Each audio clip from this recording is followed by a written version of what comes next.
കഴിഞ്ഞ ദിവസം രണ്ട് പ്രധാനപ്പെട്ട ലോക നേതാക്കളാണ് നരേന്ദ്രമോദിയെ ഫോണിൽ ബന്ധപ്പെട്ട നരേന്ദ്രമോദി ഫോണിൽ അവരുമായി സംസാരിച്ചത്. ആദ്യം വിളിച്ച വ്യക്തി ബെഞ്ചമിൻ നെതന്യാഹു, ഇസ്രായേലിന്റെ പ്രധാനമന്ത്രി. അതിന് തൊട്ടു പിന്നാലെ നരേന്ദ്രമോദിയും ട്രംപും തമ്മിൽ ഫോൺ കോൾ സംഭാഷണം ഉണ്ടായി.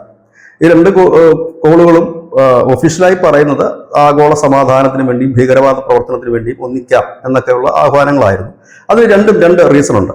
ഇതിൽ ട്രംപിന്റെ ആരാധകർ അല്ലെങ്കിൽ അമേരിക്കൻ പക്ഷപാതികളായ മലയാളികൾ അടക്കമുള്ള ചില മാധ്യമങ്ങൾ ട്രംപിന്റെ കാലിൽ മോദി വീണു, ട്രംപ് വിരട്ടി പിടിച്ചു, അതൊക്കെ അവർ സ്ഥിരം പറയുന്ന ഒരു കാര്യമാണ്. കാരണം എണ്ണ നിർത്തി അവരാണ് പറയുന്നത്, വേറെ ആരും പറഞ്ഞിട്ടില്ല. ഇപ്പൊ ട്രംപും പറയുന്നില്ല. ഏതായാലും കാര്യത്തിലേക്ക് വരാം. ഈ ബെഞ്ചമിൻ നെതന്യാഹു നരേന്ദ്രമോദിയെ വിളിച്ചത് ട്രംപും മോദിയും തമ്മിലുള്ള ആ ഒരു പിണക്കം അതിന്റെ മഞ്ഞുരുക്കലിന്റെ ഭാഗമായിട്ടായിരുന്നു എന്നുള്ള സംശയം ഇപ്പോൾ ബലപ്പെടുന്നുണ്ട്. കാരണം ബെഞ്ചമിൻ നെതന്യാഹു വിളിച്ചതിന് തൊട്ട് പിന്നാലെയാണ് ട്രംപും മോദിയും തമ്മിൽ ഫോണിൽ സംസാരിച്ചത്. നമുക്കറിയാം, ലോകത്ത് നരേന്ദ്രമോദിയുമായി ഏറ്റവും അടുപ്പം സൂക്ഷിക്കുന്ന രണ്ട് ലോക നേതാക്കളേ ഉള്ളൂ. അതൊന്ന് ഇസ്രായേൽ പ്രധാനമന്ത്രി ബെഞ്ചമിൻ നെതന്യാഹു, മറ്റൊരാൾ വ്ളാഡിമിർ പുടിനുമാണ്, റഷ്യൻ പ്രസിഡന്റ്.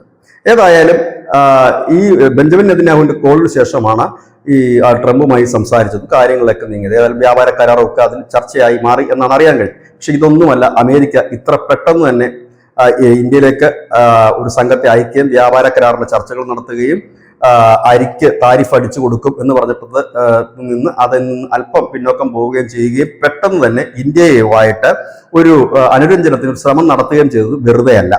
കാരണം ഇവിടെ നമ്മൾ 2025 അവസാന മാസങ്ങളിൽ വരെ നാം കണ്ടത് ഉക്രൈനെതിരെ പോരാടുന്ന റഷ്യയും ആ റഷ്യയെ വളഞ്ഞിട്ടാക്രമിക്കാൻ ഒരുങ്ങുന്ന യൂറോപ്യൻ രാജ്യങ്ങളും അമേരിക്കയും ഒക്കെ ആയിരുന്നു എങ്കിൽ ഇപ്പോൾ പതുക്കെ കളം മാറുകയാണ്. ജിയോ പൊളിറ്റിക്സ് അപ്പാടെ മാറി മറിഞ്ഞിരിക്കുന്നു എന്ന് തന്നെ പറയേണ്ടി വരും. കാരണം റഷ്യ കഴിഞ്ഞ ദിവസം വലിയൊരു നീക്കം നടത്തിയിരുന്നു. കാരണം കഴിഞ്ഞ കുറേ നാളുകളായി ചൈനയും ജപ്പാനും തമ്മിൽ വലിയ ശത്രുതയിലാണ്. ചൈന തായ്വാൻ പിടിച്ചെടുത്താൽ അതിനെ പ്രതിരോധിക്കുമെന്ന് ജപ്പാൻ പറഞ്ഞു കഴിഞ്ഞിരിക്കുന്നു. ദക്ഷിണ കൊറിയ ചൈനയുടെ ഒരു പരമ്പരാഗത ശത്രുവാണ്. ഇവിടേക്ക് ചൈനയുടെ പടക്കപ്പലുകളും വിമാനങ്ങളുമൊക്കെ ചൈന മുൻപ് തന്നെ വിന്യസിച്ചിരുന്നതാണ്. അവിടേക്കാണ് റഷ്യയുടെ 295 എന്ന് പറയുന്ന ബോംബർ അടക്കം, അവരുടെ ആണവ അന്തർവാഹിനികളടക്കം, ഏറ്റവും വലിയ ആണവ പടക്കപ്പൽ അടക്കം ഇപ്പോൾ ജപ്പാന്റെ തീരത്തിനടുത്ത് വിന്യസിച്ചിരിക്കുന്നു എന്നുള്ള വലിയ വാർത്തയാണ്. കഴിഞ്ഞ ദിവസം ന്യൂസ് ഇന്ത്യ മലയാളം ഈ വാർത്തയെക്കുറിച്ച് സമഗ്രമായി തന്നെ ഒരു വാർത്ത നൽകിയിരുന്നു ഞങ്ങളുടെ ന്യൂസ് ഇന്ത്യ മലയാളം എന്ന ചാനലിൽ. അപ്പോൾ ജപ്പാൻ പ്രതിരോധ വൃത്തങ്ങൾ പറയുന്നത് ഈ റഷ്യയുടെയും ചൈനയുടെയും യുദ്ധവിമാനങ്ങൾ തങ്ങളുടെ വ്യോമാതിർത്തി കടന്ന് പലപ്പോഴായി പറക്കുന്നു. തങ്ങളുടെ ഈ സമുദ്ര അതിർത്തിക്ക് ചുറ്റും ഇവർ രണ്ടു കൂട്ടരും കപ്പലുകൾ വിന്യസിച്ചിരിക്കുന്നു എന്നാണ്. ഒപ്പം തന്നെ ദക്ഷിണ കൊറിയയും സമാനമായ ഒരു ആരോപണം ഉന്നയിച്ചിരിക്കുന്നു. ദക്ഷിണ കൊറിയ പറയുന്നു പലവട്ടം റഷ്യൻ ബോംബറുകളും റഷ്യൻ വിമാനങ്ങളും ചൈനീസ് വിമാനങ്ങളും തങ്ങളുടെ ആകാശ അതിർത്തി ഭേദിച്ച് കടന്നു വരുന്നു എന്നുള്ളത് തന്നെയാണ്. ഇവിടെ ട്രംപ് ഭയക്കുന്ന ഒരു വലിയ കാര്യമുണ്ട്. കാരണം ചൈന ഇവിടെ ഒറ്റയ്ക്കല്ല തായ്വാൻ പിടിക്കാൻ ഇറങ്ങുന്നത്, റഷ്യ കട്ടയ്ക്കിറങ്ങും. റഷ്യ അവരുടെ പോളിസി ഒരു മാസം മുമ്പ് തുറന്നു പറഞ്ഞിരുന്നു. അവരുടെ പുതിയ പോളിസി പ്രകാരം അവരുടെ സഖ്യരാജ്യങ്ങൾക്ക് എന്തെങ്കിലും തരത്തിലുള്ള ബുദ്ധിമുട്ടുകൾ വന്നാൽ തങ്ങൾ നേരിട്ടിറങ്ങും, അവർക്ക് മാരകമായ ആയുധങ്ങൾ നൽകുമെന്ന് കൂടി റഷ്യ പറഞ്ഞു. അതിന്റെ ഏറ്റവും വലിയ തെളിവായിട്ട് കഴിഞ്ഞ ദിവസം ഇന്ത്യ സന്ദർശിച്ചിരുന്ന ശ്രീ വ്ളാഡിമിർ പുടിൻ തിരിച്ചു പോയതിനു ശേഷം ഇന്ത്യക്ക് R-37M എന്ന് പറയുന്ന ലോകത്തിലെ തന്നെ അതിദീർഘദൂര എയർ ടു എയർ മിസൈൽ നൽകിയിരിക്കുന്നു എന്നുള്ളതാണ് ഏറ്റവും പ്രധാനപ്പെട്ട കാര്യം. 300 മിസൈലാണ് നൽകിയിരിക്കുന്നത്. ഇത് PL-15 പരിധിയിൽ, ചൈനയുടെ PL-15 ആ ഒരു റേഞ്ചിലൊക്കെയാണ് എന്ന് പറയുന്നത് തന്നെയും ലോകത്തിലെ തന്നെ ഏറ്റവും ദീർഘദൂര മിസൈലുകൾ ഒന്നാണ് ഈ R-37M എന്ന് പറയുന്നത്. അത് ഇന്ത്യക്ക് നൽകിയിരിക്കുകയാണ്. അതായത് തങ്ങളോടൊപ്പം തങ്ങളുടെ സഖ്യ കക്ഷികളുടെ ആയുധബലവും കരുത്തും കൂട്ടുകയാണ് റഷ്യ ചെയ്യുന്നത്. അതായത് ആ മങ്ങിപ്പോയ പ്രഭാവം തിരിച്ചു പിടിക്കാനാണ് റഷ്യ. അത് കൂടാതെ തന്നെ റഷ്യ വേറൊരു വലിയ നീക്കം കൂടെ നടത്തിയിട്ടുണ്ട്. വെനിസ്വേലൻ പ്രസിഡന്റ് മറുഡോയുമായിട്ട് റഷ്യൻ പ്രസിഡന്റ് വ്ളാഡിമിർ പുടിൻ സംസാരിച്ചു കഴിഞ്ഞിരിക്കുന്നു.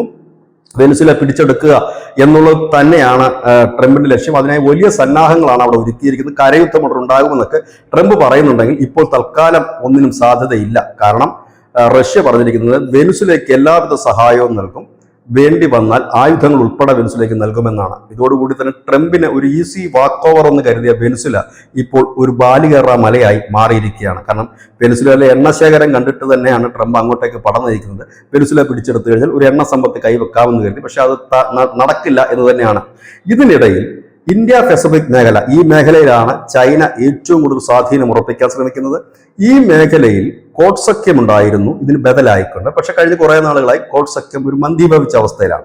അതിന് കാരണം ഇന്ത്യ അല്പം വലിഞ്ഞു നിൽക്കുന്നു. ഇന്ത്യയുടെ യൂറോപ്യൻ രാജ്യങ്ങൾ, പ്രത്യേകിച്ച് ഫ്രാൻസും ജർമ്മനിയും അടക്കമുള്ള രാജ്യങ്ങളൊക്കെ ഇച്ചിരി അകൽച്ചയിലേക്ക് പോകുന്ന ഒരു സാഹചര്യം കൂടെ ഒക്കെ വന്നതുകൊണ്ടാണ്.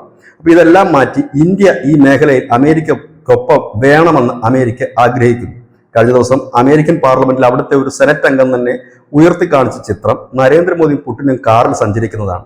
അതിന് അവർ പറഞ്ഞ കാര്യം, ഇവരെ ഈ രീതിയിൽ ഒരുമിച്ചൊരു കാറിൽ യാത്ര ചെയ്യാൻ ഇടയാക്കിയത് ട്രംപിന്റെ നയങ്ങളാണ് എന്നാണ്. നിലവിൽ ഇപ്പോൾ ദക്ഷിണേഷ്യയിൽ ട്രംപിന് അനുകൂലമായിട്ട് അല്ലെങ്കിൽ അമേരിക്കയ്ക്ക് അനുകൂലമായി നിൽക്കുന്ന രാജ്യങ്ങൾ തുലവും കുറവാണ്. ഒന്ന് ചൈനയുടെ അതായത് അമേരിക്കയുടെ പുതിയ റിപ്പോർട്ട് അനുസരിച്ച് ചൈനയുടെ ബലത്തിന് മുൻപിൽ അമേരിക്ക പിടിച്ച് നിൽക്കില്ല എന്ന ഒരു വലിയ റിപ്പോർട്ടാണ് വന്നിരിക്കുന്നത്. കഴിഞ്ഞ ദിവസം ന്യൂസ് ഇന്ത്യ മലയാളം ആ വാർത്ത നൽകിയിരുന്നു. എന്നുള്ള പുതിയ റിപ്പോർട്ട് വരുന്നു. അവിടെ ചൈന, ഇന്ത്യ, റഷ്യ തുടങ്ങിയ രാജ്യങ്ങൾ അമേരിക്കയോട് വലിയ ചായ്വ് പ്രകടിപ്പാക്കാതെ നിൽക്കുന്നു. എന്തിനേറെ പറയുന്നു, അമേരിക്കയുടെ സോയാബീനും മറ്റുമൊക്കെ ചൈന ഇറക്കുമതി നിർത്തുകയും ചെയ്തിരിക്കുന്നു. കട്ടക്കലിപ്പിൽ ചൈന നിൽക്കുന്നു. ഇന്ത്യ ആണെന്നുണ്ടെങ്കിൽ ട്രംപിന്റെ വിരട്ടൊക്കെ മൈൻഡ് ചെയ്യാതെ മുമ്പോട്ട് പോകുന്നു. പുടിൻ്റെതായ ഒരു സ്റ്റൈലിൽ മുമ്പോട്ട് പോകുന്നു. ഒരു ഭാഗത്ത് ഉക്രൈനുമായിട്ടുള്ള യുദ്ധം തുടരുന്നു. അത് കോംപ്രമൈസ് ആയാലും ഇല്ലെങ്കിലും തങ്ങൾ അടുത്ത സ്ഥലത്തേക്കൂടെ തങ്ങളുടെ കപ്പലുകളെ അയച്ചിരിക്കുന്നു. ഒപ്പം വെനസ്വേലയ്ക്ക് പിന്തുണ നൽകിയിരിക്കുന്നു. ഇങ്ങനെ നിൽക്കുന്ന ഒരു സാഹചര്യത്തിൽ പാകിസ്ഥാൻ അപ്പുറത്തേക്ക് ഒരു സഖ്യകക്ഷി ഇന്ത്യക്ക് അനിവാര്യമാണ്. അപ്പോൾ ഇന്ത്യ പോലൊരു രാജ്യം കൂടി പിണങ്ങി നിന്നു കഴിഞ്ഞാൽ ദക്ഷിണേഷ്യയിൽ ഇല്ലെങ്കിൽ ഏഷ്യയിൽ തന്നെ സ്വാധീനം ഉറപ്പിക്കാനുള്ള അമേരിക്കയുടെ നാറ്റോ സഖ്യങ്ങളുടെയും ഇല്ലെങ്കിൽ അമേരിക്കൻ വ്യാപാര മോഹത്തിന് തന്നെ അത് വിലങ്ങുതടിയാവും. ഇവിടെയാണ് കഴിഞ്ഞ ദിവസം വന്നിരുന്ന ഒന്ന് രണ്ട് പ്രവചനങ്ങൾ, അതിലേക്ക് കൂടി നമ്മൾ പോകണം. അതിലൊരു പ്രവചനം വാങ്കയുടേതായിരുന്നു. വാങ്ക പറഞ്ഞത് 2026 ഏഷ്യ ലോകത്തിലെ 1-ാം നമ്പർ പവറായി വരും. അതിന് മുൻകൈ എടുക്കുന്നത് റഷ്യ ആയിരിക്കും. റഷ്യയിലെ നേതാവായിരിക്കും ലോകത്തിലെ ഒരു ഹൈ പവറായിട്ട് ഇനി വരാൻ പോകുന്നത്.